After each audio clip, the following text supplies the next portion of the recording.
দীর্ঘদিন পর দেশে ফিরেছেন বিএনপির স্থায়ী কমিটির সদস্য ইকবাল হাসান মাহমুদ টুকু। লন্ডনে বিএনপির ভারপ্রাপ্ত চেয়ারম্যান তারেক রহমানের সঙ্গে দেখা করে দেশে ফিরেছেন তিনি। রবিবার দুপুর 2টার দিকে শাহজালাল আন্তর্জাতিক বিমানবন্দরে এসে পৌঁছান টুকু।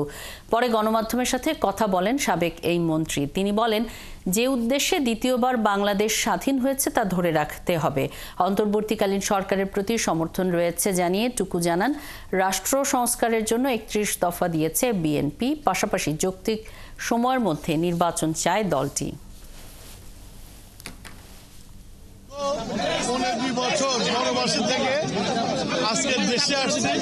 আমার অনুভূতিটা হচ্ছিল যে 71-এ আমি যখন 22-23 বছরের যুবক ছিলাম, 16ই ডিসেম্বরে এসে যে অনুভূতিটা হয়েছিল, আজকে আমার সেই অনুভূতিটা হয়েছে।